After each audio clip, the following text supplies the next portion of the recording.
Are you a dealer creating a workplace culture your employees are proud to be part of? Applications are now open for the 2026 Automotive News Best Dealerships to Work For program. This isn't just an award, it's a chance to get real insight into what's working at your dealership and where you can improve. And we've expanded the categories this year, recognizing everything from technician experience and leadership development to AI enablement and employee retention. The registration deadline is April 17th. Find out more and apply at autonews.com.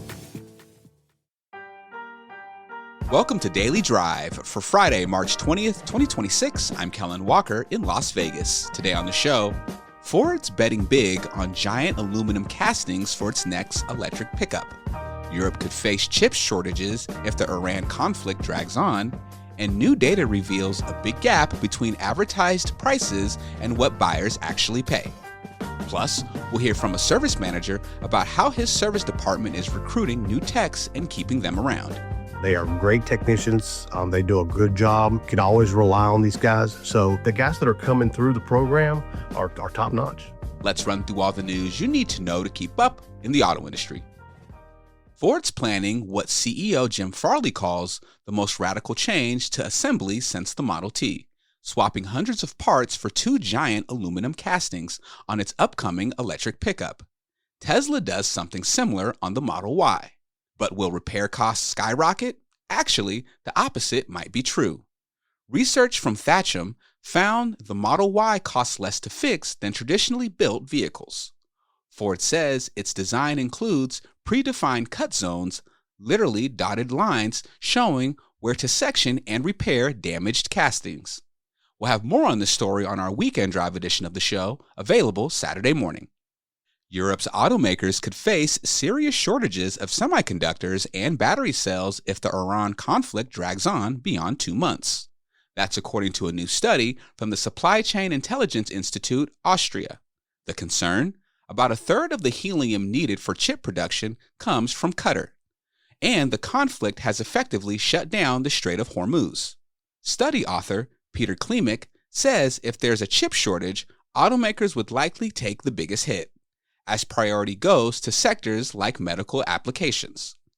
And new data shows just how widespread those pricing practices that the FTC called illegal really are.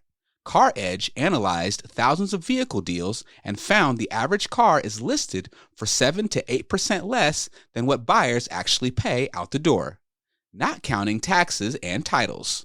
Almost every dealership adds a dock fee, averaging more than $400 per deal. And about half of stores charge for add-ons like window tint and wheel locks, averaging over $2,000. Neither shows up in the advertised price. Our own John Hutter is covering the story for us at Automotive News. He joins me now to talk about the latest data. John, thanks for joining us. Hey, good to be here. All right, John. So CarEdge says vehicles are advertised at 7 to 8% less than what customers actually pay. Now, what's driving that gap?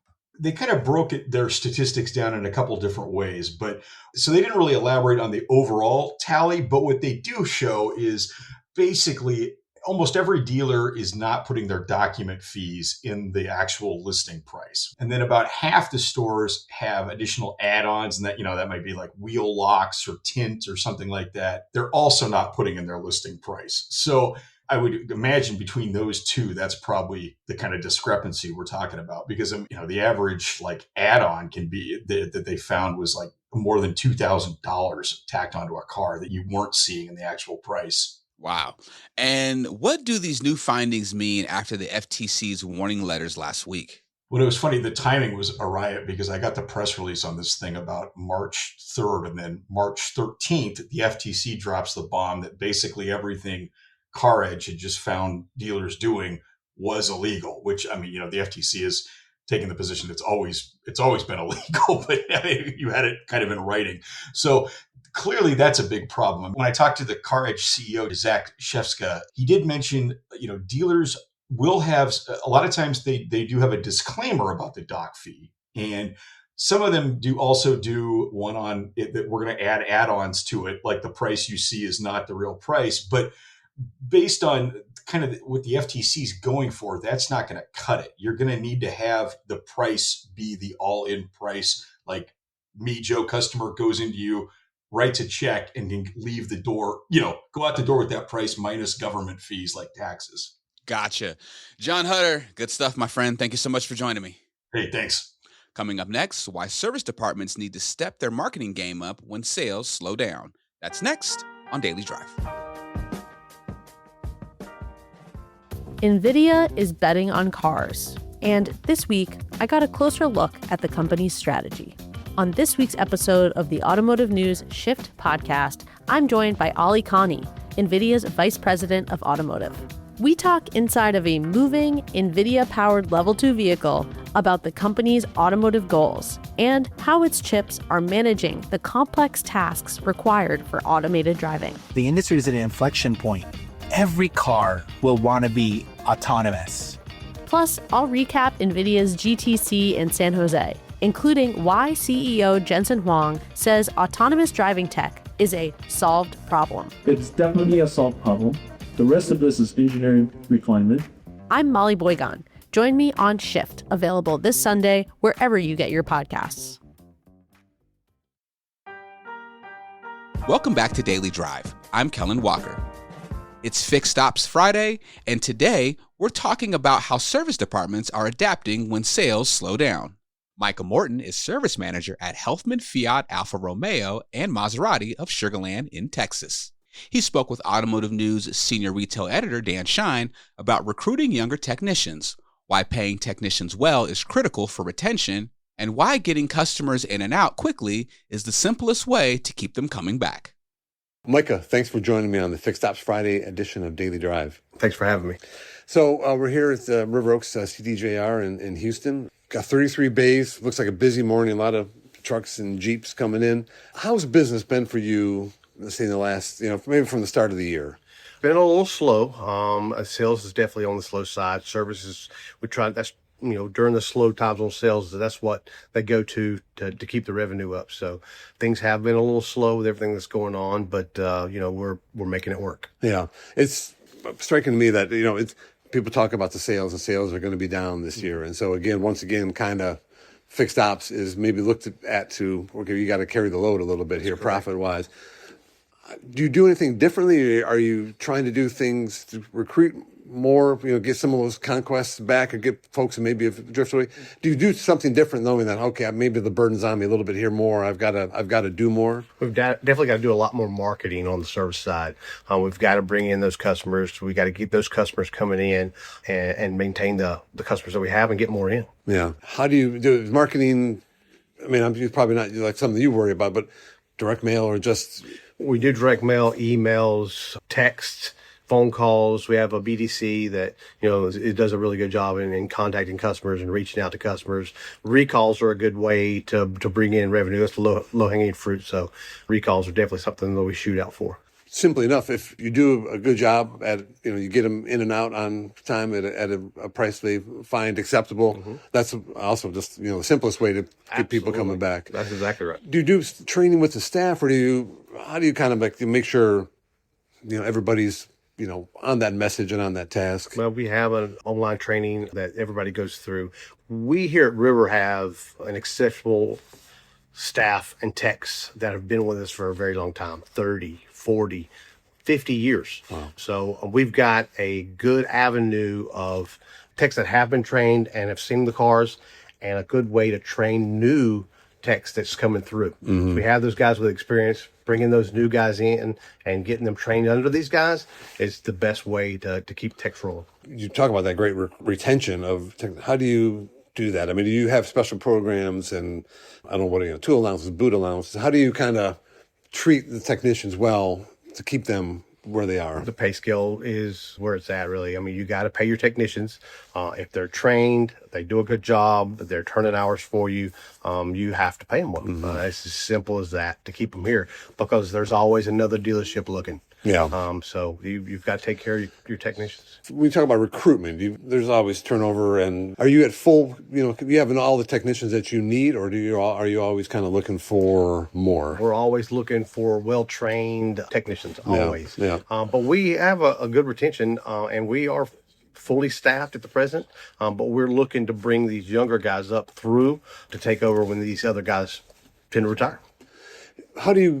When you go look for technicians, how do you do that? Are you a presence in local, community colleges or trade schools, or how do you kind of get your word out that, this is the place you want to come work? We do go to local colleges and things like that and recruit from them, like Lone Star, Sanjak, things like that. Petrocare, which is a good way of getting younger guys in the door and then getting them through. Speaking of Petrocare, so you've got, I think, 3 young men here working for you. How did you become aware of the program, and how are they working out so far? Well, they come up through here. I think we had one of the guys that worked for Petrocare that worked for us. That's how we got involved with Petrocare. The 3 guys that we've got, Michael Tolden, Devontae Mingo, and Amani, are 3 guys that come through the Petrocare. They are great technicians. They do a good job.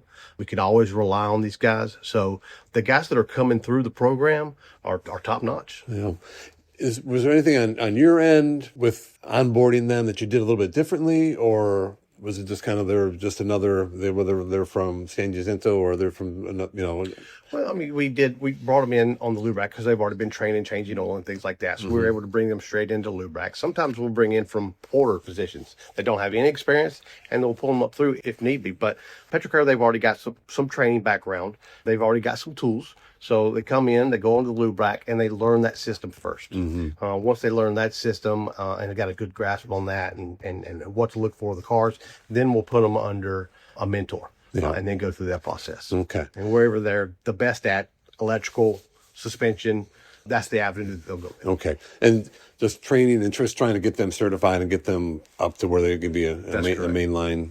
We've got a online training through Dealer Connect with Stellantis that they'll go through. It takes about 6 months to get through that program, and they can be fully trained to do warranty work. Okay.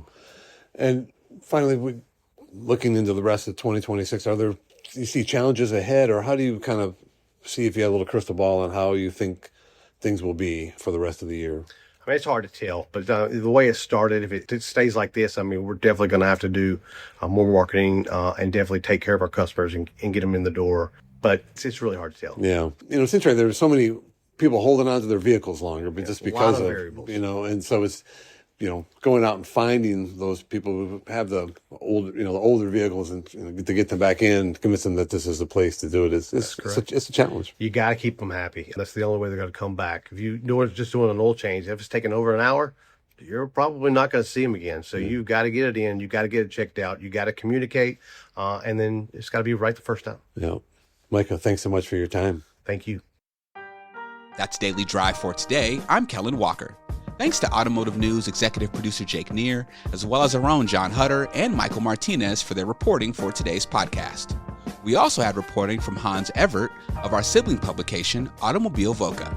You can get the latest news on service and parts, manufacturing, and everything happening in the auto industry at autonews.com.